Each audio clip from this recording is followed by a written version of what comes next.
ठाकुर साहब, नीलाक्षी ये यहाँ क्या कर रही है? नीलाक्षी? ठाकुर साहब जरूर कुछ गड़बड़ है। भाई साहब, भाई साहब, भाई साहब! बड़े ठाकुर,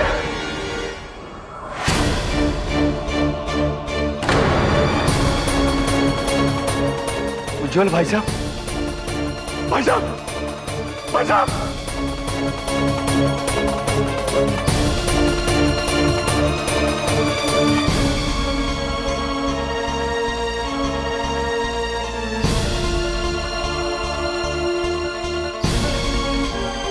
भाई साहब तो मर गए।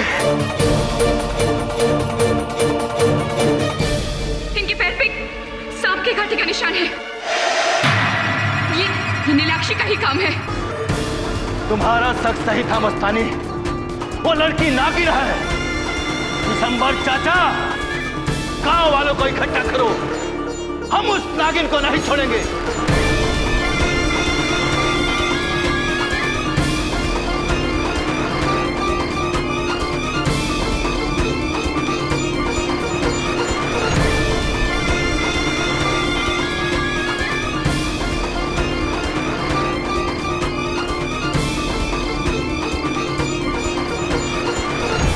शादी कैसी लगी सर? अरे बहुत बढ़िया।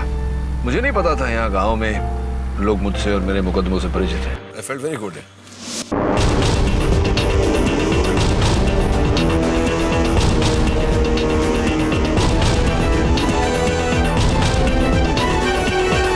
परिचित है?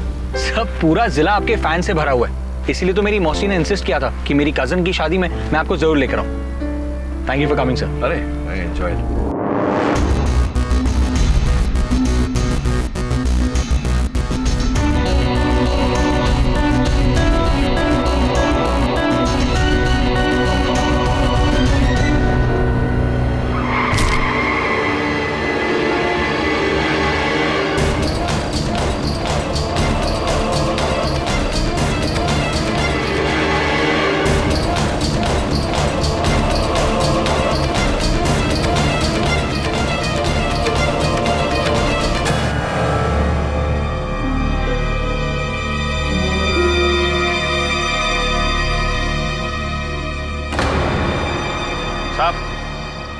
ये लड़की हमारे हवाले कर दो। मैं इस गांव का सरपंच हूँ, आप जाओ यहाँ से। क्यों पीछे पड़े इसके? क्या किया इसने? हत्यारन है ये। मेरे भाई साहब ठाकुर उज्जवल सिंह की जान ली है। लेकिन उसके लिए तो कानून है ना, आप लोगों ने कानून अपने हाथ में क्यों लिया है? साहब जी, ये कोई आम मुजरिम नहीं है जो कानून इसका फैसला करेगा। ये एक इच्छाधारी नागिन है।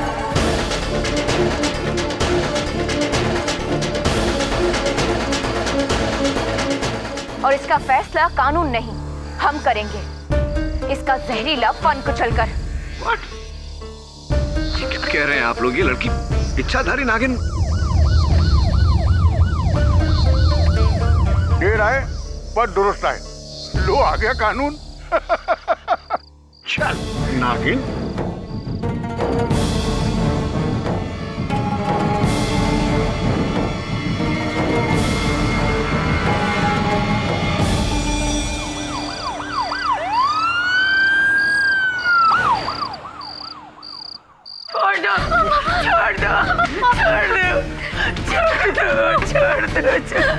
हम हमको बचा लीजिए। छोड़ दो मेरी बच्ची को। मेरी बच्ची की कोई गलती नहीं है, उसने कुछ नहीं किया साहब। हाँ दरोगा, बाहर निकाल इसको। इसका तो हश्र हम करेंगे। इसने हमारे भाई साहब की जान ली है, नागिन।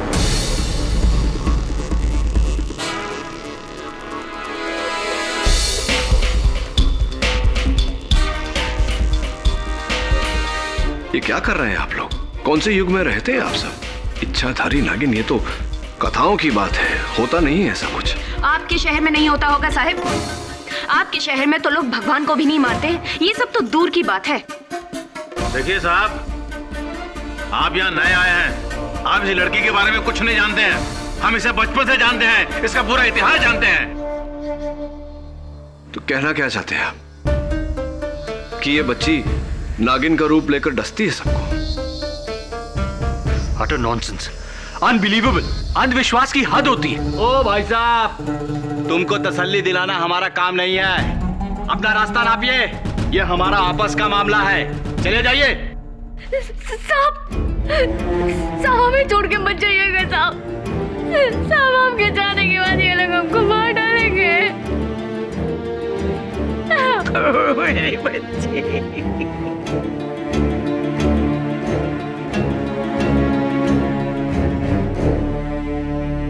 इसे गिरफ्तार किया है तो कानूनी कार्रवाई तो होगी। आपके गांव में न्यायालय है? क्यों, इस लड़की का मुकदमा लड़ोगे आप? वकील हो?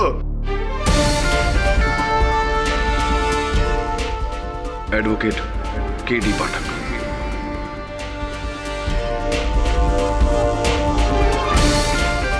और केडी पाठक के होते हुए कभी किसी बेगुनाह को सजा नहीं हो सकती। बाकी की पहचान अदालत में दूंगा। चलो वरुण, राम, इस केस के निर्णय होने तक अगर मेरे मुवक्किल को खरोंच भी पहुंची तो उसके उत्तरदायी आप होंगे, इंस्पेक्टर राम। रलिया राम।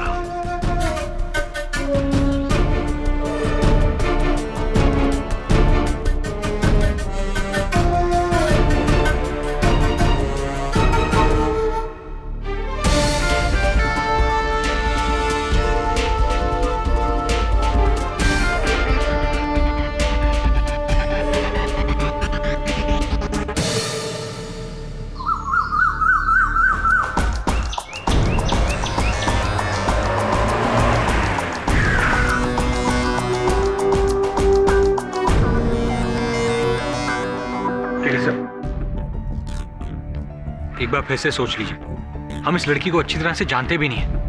वो क्या है क्या नहीं है, हो सकता है वो नागिन नहीं, खूनी हो। देखो, हम तो उस लड़की के अपराध से अनजान हैं, किंतु ये गांव वाले वास्तविकता से अनजान हैं। और जब तक इस देश से अंधकार को नहीं मिटाया जाएगा, यह देश प्रगति नहीं कर सकती। और ये अंधकार सिर्फ ज्ञान से मिट सकता है। इस समय यही हमारा कर्तव्य है। कर चल। अरे वकील साहब, आ गए आप?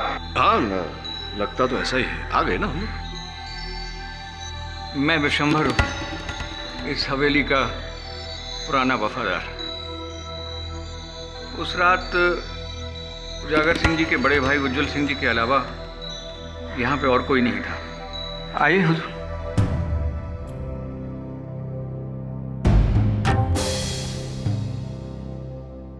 वकील साहब, हमने यहां से ठाकुर साहब की लाश उठाई थी। पैर में सांप का काटा, बदन नीला पड़ा, जहर से मौत। क्लियर केस, एकदम क्लियर। हो सकता है सांप पीछे से कहीं झाड़ियों से आया हो। नहीं नहीं, इस हवेली में सांप का होना तो असंभव है। अरे वकील साहब, हवेली में क्या, इस पूरे अमरौली गांव में पिछले 150 साल से किसी ने सांप को नहीं देखा। रिकॉर्ड है, रिकॉर्ड। अब आप ही बताइए, इसका क्या मतलब है? आप सुलझे हुए लगते हैं चाचा, आप बताइए, क्या वो लड़की नागिन हो सकती है? नहीं, वो नागिन नहीं है,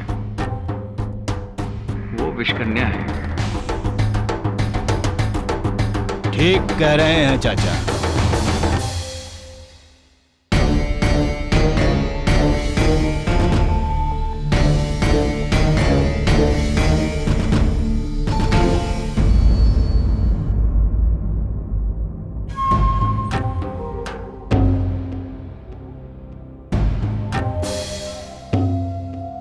माय बाप, ये जो लड़की कटघरे में खड़ी हैंगी ना, योर ऑनर, इस प्रकार अदालत में आरोपी को हथकड़ी पहनाकर खड़े करना, विशेष रूप से एक महिला आरोपी को, यह भारत के संविधान के नियमों का उल्लंघन है। वाह! खुलेआम ये नागिन को छोड़ने की मांग कर रहा है ताकि हम सबको डस ले, पूरे गांव को तबाह कर दे। ये हम नहीं होने देंगे, नहीं होने देंगे। देखिए पाठक साहब, आप इस बात की चिंता मत कीजिए। आप केस शुरू कीजिए। चमनलाल, पंखा तेज करो।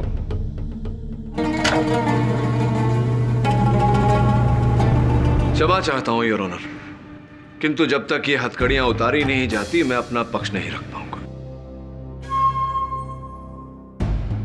और सोचने वाली बात है योर ऑनर कि अगर ये लड़की वाकई में नागिन है तो क्या हथकड़ी द्वारा सांप को रोका जा सकता है? कृपया कर राम।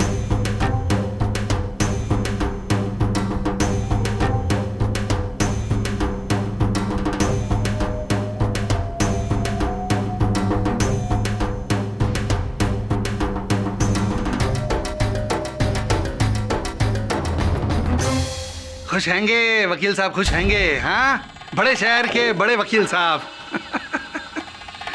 अगर आपकी इजाजत हो तो कार्रवाई शुरू करें। धन्यवाद। मैं बाप 1 अगस्त की रात ठीक 11:30 बजे ठाकुर उज्जवल सिंह की हवेली से एक लड़की फरार हैंगी। 3 लोगों ने उसे देखा हैंगा। ठाकुर उजागर सिंह जी हैंगे और उनकी सहेली मस्तानी हैंगी और हवेली के रखवाले बिशंबर चाचा हैंगे। उसके बाद ठाकुर के कमरे में गए ये तीनों लोग और एक धसी हुई लाश देखी। ठाकुर,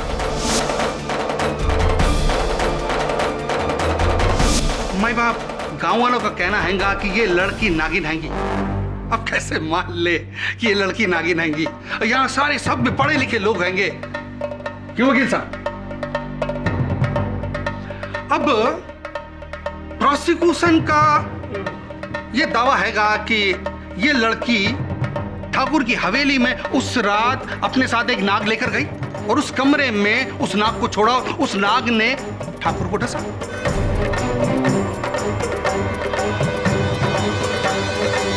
सीधी सिंपल मर्डर हैंगी। भाई बाप, मर्डर करने के लिए कई लोग पिस्तौल का इस्तेमाल करते हैंगे, गंडासे का इस्तेमाल करते हैंगे, छुरी का इस्तेमाल करते हैंगे। इस लड़की ने नाक का इस्तेमाल किया है ना।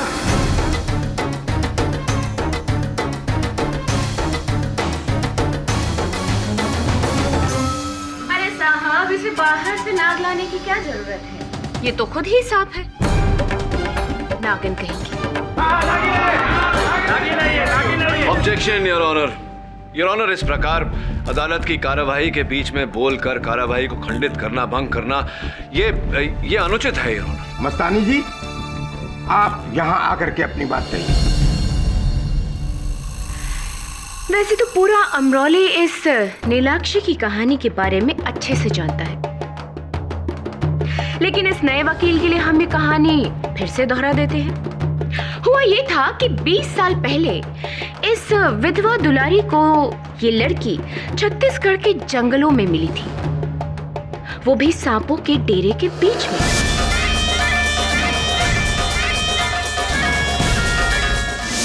बिल्कुल सांपों से घिरी हुई, और ये उनके बीच ऐसे खेल रही थी जैसे कि ये सांप उसके दोस्त होंगे। अब बेऔलाद होने की तड़प में दुलारी इसको अपने साथ अमरौली ले आई।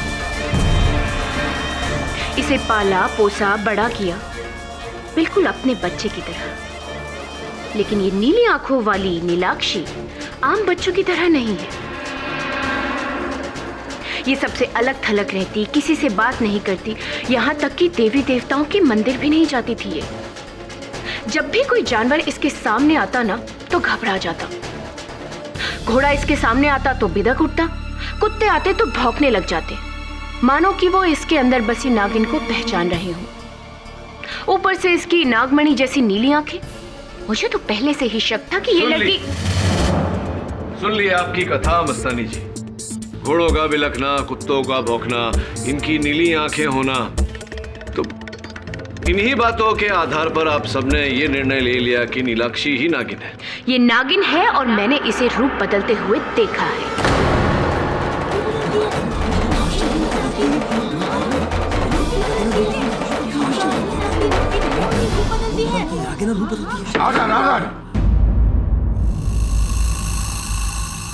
अच्छा,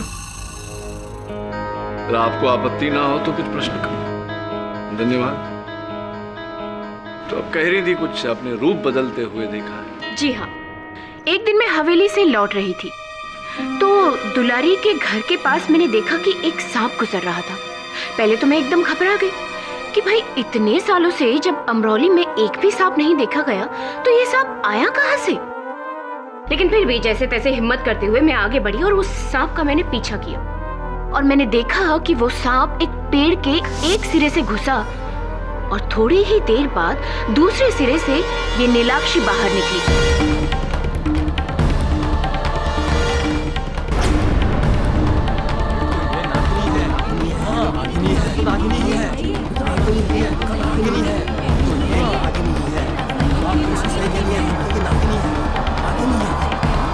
इसलिए मुझे यकीन हो गया कि ये नीलाक्षी ही नागिन है और कोई नहीं। तो वो पेड़ जिसके पीछे आपने सांप को जाते देखा और नीलाक्षी को बाहर निकलते देखा, उस पेड़ की चौड़ाई कितनी थी? रहा होगा लगभग 4 फीट के आसपास।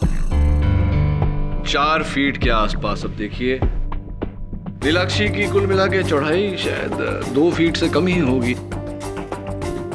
तो क्या ऐसा नहीं हो सकता मस्तानी जी कि वो सांप पेड़ की जड़ के पास से आगे निकल गया हो और पेड़ के पीछे से नीलाक्षी बाहर निकली हो और आपको भ्रम हुआ हो कि वो सांप का रूप छोड़कर लड़की का रूप लेकर ऐसा?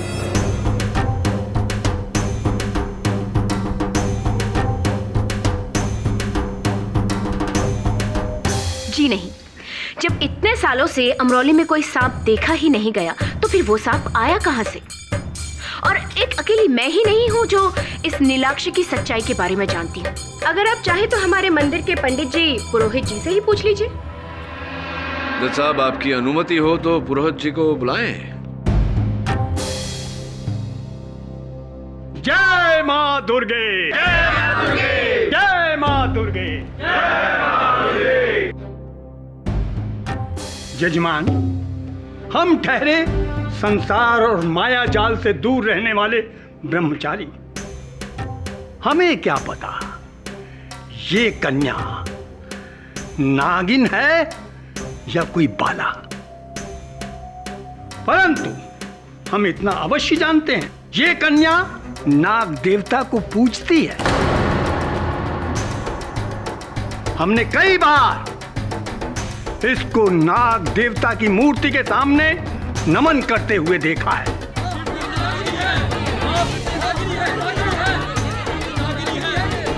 बचपन से नागों के साथ इसका ऐसा क्या लगाव है। जय मां दुर्गे, जय मां दुर्गे, जय मां दुर्गे।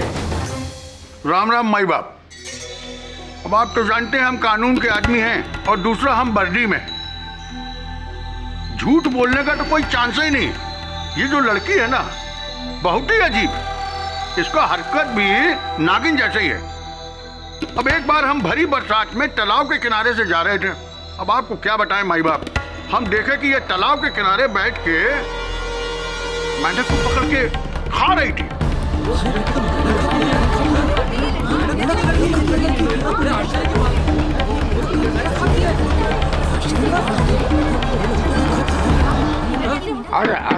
अब भला बताइए, मेंढक तो सर्पों का भोजन है, इंसानों का तो नहीं ना। जैसे जैसा प्रांत, जैसे लोग, वैसा भोजन। चीन में तो बड़ा विशेष भोजन माना जाता है मेंढक को। अरे वहाँ खाते होंगे वकील साहब। देखिए आपको बताएं, जिस तरीके से बड़े ठाकुर साहब की मौत हुई है ना, और इस लड़की की अजीब हरकतें, मेरा तो पूरा डाउट माई बाप इसी लड़की पे जाता है, सिर्फ इसी लड़की पे जाता है साहब। माई बाप, इसके लक्षण नागिन के भले ही ना हो, पर एक बिस्कन्या के जरूर हैं। एक बार स्कूल में हुजूर इसको बिच्छू ने काट लिया। हमें तो लगा कि ये गई काम से, लेकिन चुटकी बजाते ये ठीक हो गई। मैं तो तभी भाग गया था कि इस पर जहर का कोई असर नहीं होता। इसकी रगों में खून के साथ साथ जहर दौड़ता है। ये बिस्कन्या है, बिस्कन्या हुजूर, बिस्कन्या।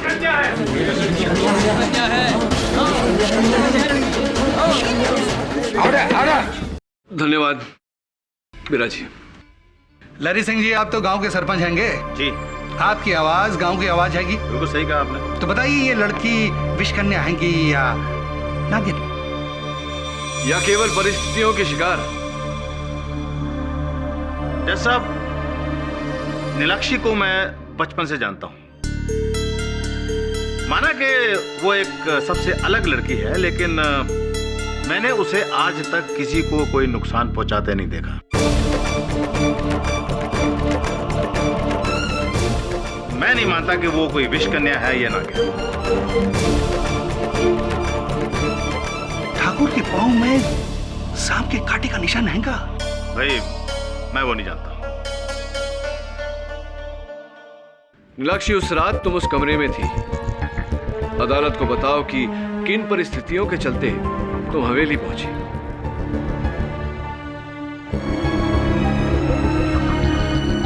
डरो मत, बोलो। मेरी माँ को जोड़ों का दर्द है साहब।